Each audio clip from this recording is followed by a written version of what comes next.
the procedure thoroughly. Make sure you have the assistance you need to physically move the client safely and to prevent strain to your muscles and back. To further prevent injury to yourself or the client, always follow these guidelines. Adjust the height of the bed to a comfortable working height. Lower the side rail on the side of the bed from which you are assisting the client. Be sure the floor is not slippery and that the bed is locked. Position yourself by assuming a broad stance with your feet apart. Position one foot slightly in front of the other for balance by placing your foot that is nearest the head of the bed behind your other foot and slightly bend your knees. Maintain the natural curves in your back while lifting. When your arms are placed under the client, slowly lean backward onto your back leg, using your body weight to help you lift the client to one side of the bed. Use a draw sheet when turning a client if this gives you better support and control of the client. To prevent accidental dislodgement or discomfort, position drains, tubes, and IVs to accommodate the new position. Place or assist your client into the appropriate starting position. Monitor the client's status, providing adequate rest breaks or support as necessary. Moving from supine to side-lying position. To move the client from a supine to a side-lying position, slide your hands underneath the client. Move the client to one side of the bed by lifting the client's body toward you in stages. First the upper trunk, then the lower trunk, and finally the legs. Lift the client's body. Do not drag the client across the sheets. Roll the client to a side-lying position by placing the client's inside arm next to the client's body with the palm of the hand against the hip. Cross the client's outside arm and leg toward the midline and log roll the client using the client's outside shoulder and hip for leverage while maintaining stability and control of the top arm and leg. Maintaining side-lying position. If the client is unstable, a pillow placed against the back will provide additional support and keep the client from rolling back into a supine position. To maintain this position, pillows may be placed to support the client's head and arms. An additional pillow may be used to support the top side leg, fully and equally supporting the thigh, knee, ankle, and foot. Move the arm forward slightly at the shoulder and bend the elbow for comfort. Moving from side-lying to prone position. To move from a side-lying to a prone position, remove all positioning towels, pillows, or other support devices. Assess whether the client's position in bed needs to be adjusted to accommodate the continued movement into prone. Move the client's inside arm next to the client's body with the palm against the hip. Roll the client onto the stomach using the shoulder and hip as key points of control. The head must be placed in a comfortable position to one side without excessive pressure to sensitive areas. Pillows under the trunk are placed as needed to relieve pressure and increase comfort. The client's arms are placed comfortably at the client's side and the legs are uncrossed with the feet approximately a foot apart. Maintaining prone position. To maintain this position comfortably, use a shallow pillow or a folded towel to support the client's head and a pillow placed under the abdomen to support the back. An additional pillow may be placed under the lower leg to reduce the pressure of the toes and forefoot against the bed. Moving from prone to supine position.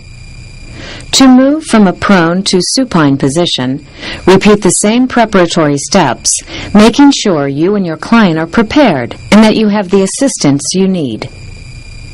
Remove all positioning towels, pillows, or other supporting devices.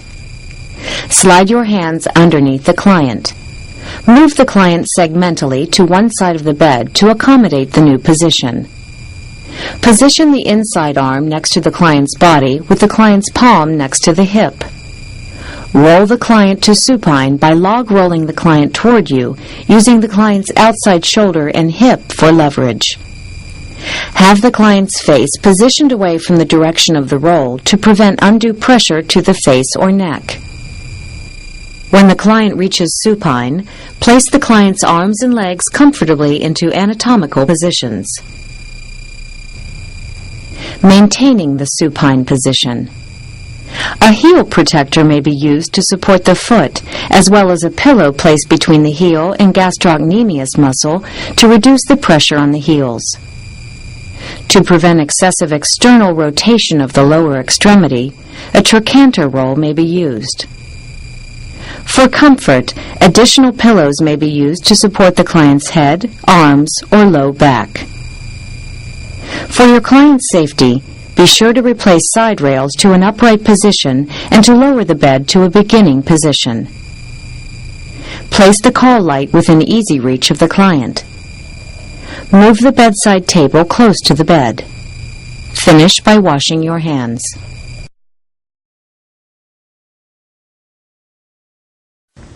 Mrs. Smith, we're going to go ahead and turn you on your left side. Okay. Okay? I'm going to go ahead and put the bed up to a workable level for myself. Okay. Put the side rail down. Take your right arm and reach for the side rail and hold on to the side rail as I turn you. Okay. Okay? So if you would like, go ahead and start that. Using my palms up and holding my pad, I'm going to assist Mrs. Smith to turn. That way I'm not injuring myself. I'm going to take a pillow and gently place behind the back. I'm also making sure that the pillow, I've moved it so that her head and neck are supported. Just go ahead and roll back or lay back on the pillow. Okay. Back this way. The next thing that I'm going to do is take a second pillow and place between Mrs. Smith's knees so that there's no rubbing on the bony prominences. I'm going to assist her to lift her leg. And I'll place the pillow comfortably. We want to make sure that Mrs. Smith has good alignment and is comfortable. Mrs. Smith, are you comfortable? Yes, I am. Thank you. Okay, now I'm going to go ahead and cover you up. Okay. I will put the side rail back up and place the bed in the lowest position.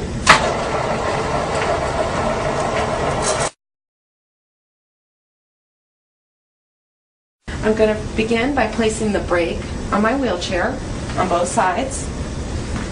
Hi, Mrs. Smith. I'm going to assist you in getting in the wheelchair. Okay. I verified with your doctor's orders that you are allowed to be out of bed. Yes, I am. Okay, very good.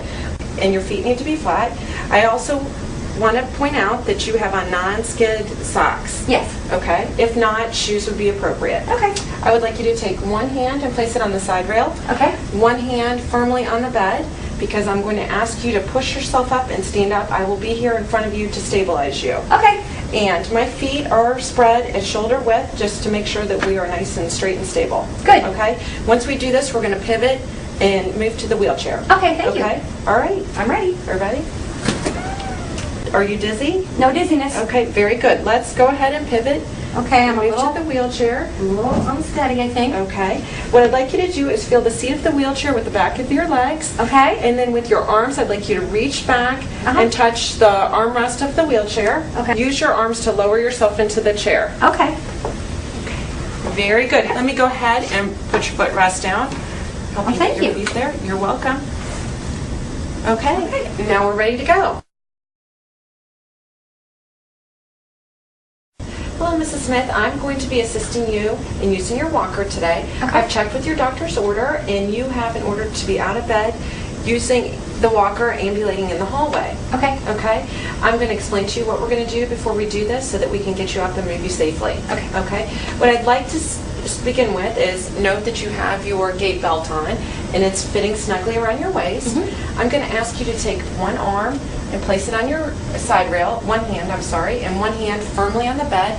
I'd also like you to move to the edge of the bed, making sure that your feet are firmly on the floor. They are. I'm also noting that you have on shoes, but you could wear the non-skid slippers as well. Okay, I can take my walker now. I'll use this to get up. Well, Mrs. Smith, what I want to have you do is I'm going to have you stand so that you are nice and secure with me. Okay. And then we will walk to the walker. I don't want you to use the walker to assist yourself up because you may fall backwards.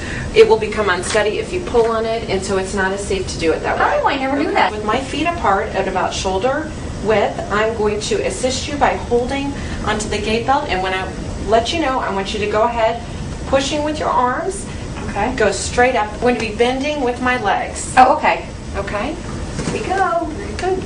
Okay, Mrs. Smith, how are you feeling? Do you feel dizzy? No, I'm not dizzy. Okay, very good. I'm going to now bring the walker to you. Okay. And have it right in front of you. I want you to put each hand on the walker. Okay. And now, standing right next to you, we'll go ahead and take some steps into the hallway. Okay, should I be all the way up high in No, front? I don't want you to do that. I want you to be back towards to the back. Just or barely the middle. in? Yes, I'll be right with you. Okay, so I'll push this forward, right? Yes. And then take steps. I want you to let me know at any time if you start to feel dizzy or lightheaded. Okay, I always Or not like to feel look down when I use my walker.